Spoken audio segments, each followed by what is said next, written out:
They got me down. Welcome back. So in this one I'm going to dive a little bit deeper into Mavado situation.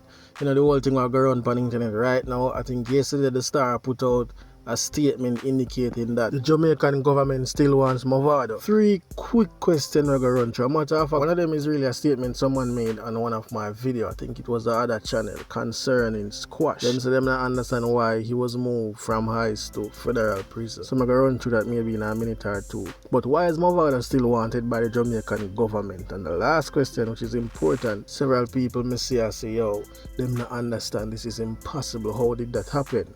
And that is Mavado's sons walk free. How did that happen? Do you remember at one point Mavado was super vocal about the whole case? It was all over the internet putting out some long statement. But really and truly, he was doing his job. Best believe him staying away from Jamaica is one of the reasons. Anyways, let's just shift the focus to another major name in a dancehall, Squash, the Montego Bay based dancehall artist. Everybody know Andre Whitaker by now. From you living in Jamaica, you must hear one of Squash big song. Previously, he was detained by the US Immigration and Custom Enforcement. Some of you might know them as ICE. And this was due to issues with his legal status in the USA. However, things took a shocking turn recently when Squash was transferred from ICE to a federal jail. So the statement that the person made on the video concerning, the whole thing. So the statement that the person made on the previous video, I don't think you have an understanding problem. I think you actually are trying to find out why them transfer him. We do not know. Nobody don't know why. There is no official statement as to why. But what we do know is that normally when time an individual held by ICE had a strictly immigration issue. But when they move it to a federal prison, it usually signals that they are now facing criminal charges. This is where it gets spooky. Why do them take up Squash so them hold him with gun? Some decide say, no, I'm gonna dig up this whole thing and see if I can find anything official really. I want to see for myself. Now, the last updated report, it suggests that Squash move is linked to ongoing criminal investigation in Florida, particularly involving gang-related violence and firearm offenses. They went on to say there have been several reports linking him to violent incident in Lauderdale, Florida, where a series of deadly shootings occurred over the past few years. US authorities are reportedly investigating the connections between these incidents and Jamaican criminal networks operating in the United States. As of now, official charges have not been disclosed. The weird part about this, the report states that Squash was under monitoring for months now by ICE. This uncle tell we say he was under investigation long time, them I watch him.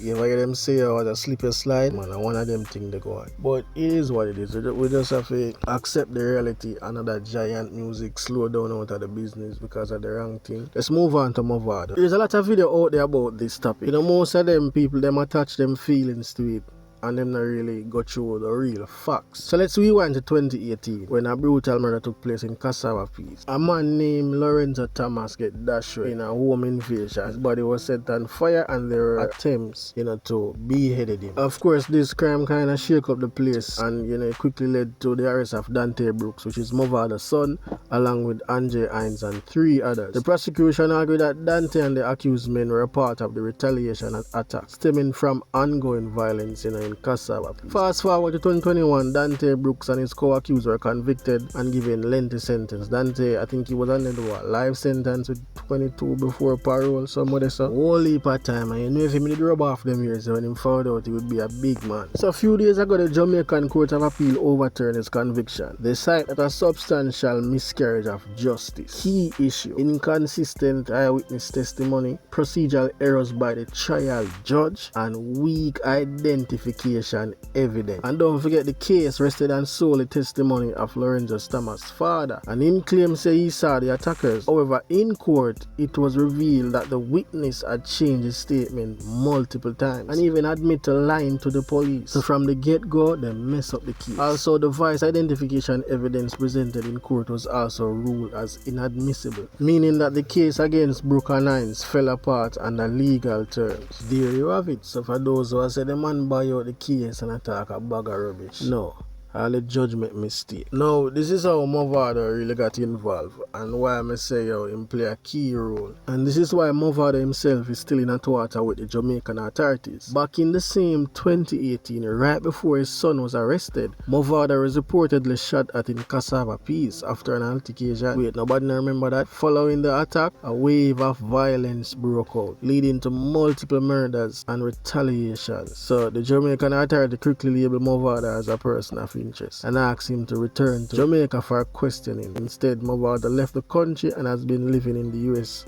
ever since. And I guess him lawyer statements still have some weight. He said that Mavado was unable to return due to work commitment. But the police insist that he still needs to answer questions related to the Cassava Peace violence. So this is the same thing they are bringing up back right now. Despite all of that from back then, Mavado has refused to return. Many people speculate that he fears being arrested upon arrival. His legal team maintain that he's been unfairly targeted by the system, just like his son was. If you ask me, there is still a long road in front of Mavado in terms of coming to Jamaica right now. And now he moves forward will determine whether or not them grab him or, him there road or enjoy his legacy. One thing I can tell though, them not really have nothing for Mavado, If them they really have concrete evidence for Mavado, they would have extradited him long time. And I like him over there, him just do a show, shell down the whole place. Him not hide. So we know so them not have nothing for him. But you don't know how the system works, especially when it involves dancehall artists. And at this point, there's a high number of dancehall artists facing criminal issues. And this is a major concern for the industry. And if you don't feel like say it affects the reputation globally, you don't make a sad mistake. But I guess the man them not care. Show me one global media right now that does not associate dancehall with violence and crime. A lot of negativity. Recently, I see Buju Depan, the drink show, and some things I hear my talk about, ring out and rare. I wonder if him the junk. But at the same time, it was a good interview, but me I say it's like them not really care, them live the life them also them talk about it. They expect the younger generation to do something else when time I wouldn't set the trend. A whole heap of artists gonna get caught up in the industry right now. I get caught lacking. Artists are dashing them career. It's crazy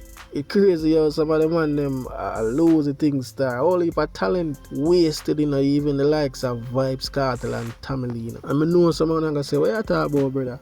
What you talk about Mlard? You see Cartel them out the same when I eat. Yeah, but trust me, at 13 years they would probably be the pinnacle of dancehall. And right now, if you did not notice, the music is in solid decline.